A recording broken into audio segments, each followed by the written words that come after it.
Assalamualaikum warahmatullahi wabarakatuh.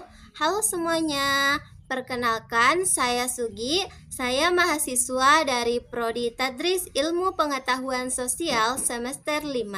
Di sini saya akan menjelaskan pemahaman saya mengenai bagaimana alat dan media teknologi informasi dapat digunakan dalam proses pembelajaran, khususnya pada proses pembelajaran IPS, serta bagaimana literasi digital dan kecerdasan buatan atau AI dapat memperkuat proses pembelajaran di era modern ini. Saya akan membahasnya secara bertahap, mulai dari definisi alat pendidikan, fungsi, manfaat, hingga ke penerapan teknologi seperti LOT dan AI dalam dunia pendidikan.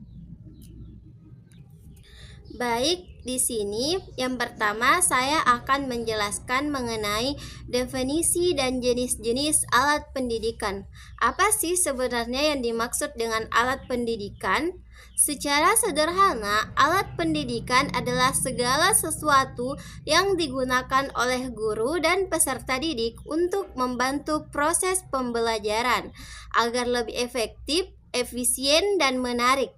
Alat ini bisa berupa teknologi maupun media digital yang membantu untuk menjelaskan konsep atau penjelasan materi pembelajaran.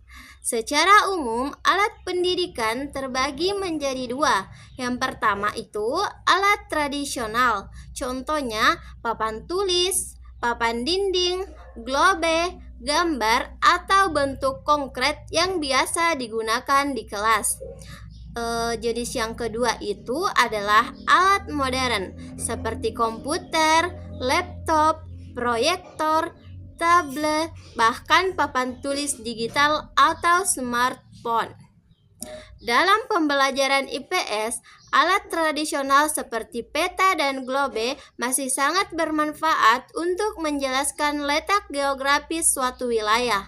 Namun sekarang, dengan alat modern seperti globe atau peta digital yang interaktif, kita bisa melihat lokasi secara langsung dan real time, bahkan bisa memperbesar detail daerah-daerah tertentu. Ini jelas membuat pembelajaran jadi lebih menarik dan mudah untuk dipahami. Berikutnya, ada fungsi dan manfaat alat pembelajaran IPS. Alat pembelajaran berfungsi untuk mempermudah guru untuk menjelaskan materi dan membantu mahasiswa untuk memahami konsep yang abstrak menjadi lebih konkret. Dalam pembelajaran IPS, banyak sekali konsep yang sulit dibayangkan, seperti interaksi sosial, kegiatan ekonomi, atau dinamika masyarakat. Dengan alat bantu, semua itu bisa divisualisasikan. Misalnya, guru bisa menggunakan video dokumentasi tentang kehidupan masyarakat di perkotaan dan pedesaan. Dari situlah mahasiswa bisa melihat langsung perbedaan struktur sosial, mata pencarian, dan budaya.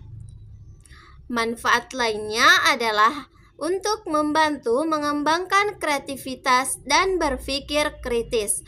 Misalnya, ketika siswa menggunakan aplikasi simulasi ekonomi, mereka bisa belajar bagaimana harga pasar dapat merubah permintaan dan penawaran. Dengan begitu, mereka tidak hanya menghafal secara teori, tetapi juga memahaminya secara praktik. Adapun media pembelajaran berbasis teknologi informasi dan komunikasi atau ICT. Sekarang kita masuk ke bagian yang lebih modern, yaitu media pembelajaran yang berbasis TIK. Media ini memanfaatkan teknologi informasi untuk mendukung proses pembelajaran agar lebih interaktif. Contohnya itu e-learning platform seperti Google Classroom, Media, dan Edmodo yang memungkinkan guru mengunggah materi, memberi tugas, dan berinteraksi dengan siswa secara daring. Yang keempat itu ada Internet of Things atau LOT dalam pendidikan. Selanjutnya, ada istilah Internet of Things atau LOT. LOT adalah sistem di mana benda-benda di sekitar kita bisa saling terhubung melalui internet dan berkomunikasi satu sama lain. Dalam konteks pendidikan, LOT bisa diterapkan dalam berbagai cara. Misalnya, Smart Classroom, di mana pencahayaan, suhu, dan perangkat pembelajaran dapat diatur otomatis untuk menciptakan lingkungan belajar yang nyaman. Kelima itu ada evaluasi efektif dan keamanan alat dan media digital. Namun, alat digital ini tentu perlu dievaluasi. Aktivitasnya bisa dilihat dari sejauh mana sih alat tersebut meningkatkan pemahaman, partisipasi, dan hasil pembelajaran siswa. Yang keenam itu ada literasi digital dan kecerdasan buatan atau AI. Sekarang ini kita masuk di bagian terakhir ya, di mana literasi digital dan kecerdasan buatan ini atau AI adalah kemampuan untuk memahami, menggunakan, dan mengevaluasi dan teknologi informasi secara efektif, etis, dan aman.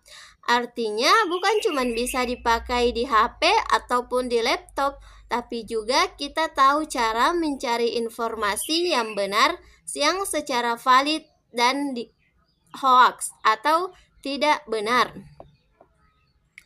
Baik, adapun kesimpulan dari materi saya tadi itu adalah pembahasan tadi bisa disimpulkan bahwa pemanfaatan alat dan media termaksud media informasi, LOT, literasi digital, dan kecerdasan buatan memiliki peran yang sangat besar dalam memperkuat proses pembelajaran IPS.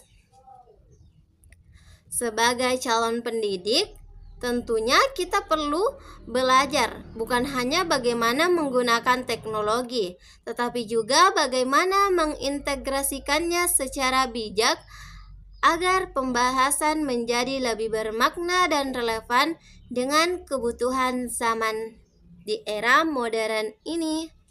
Baik, terima kasih sudah menonton video saya. Semoga penjelasan singkat ini bisa bermakna untuk teman-teman sekalian.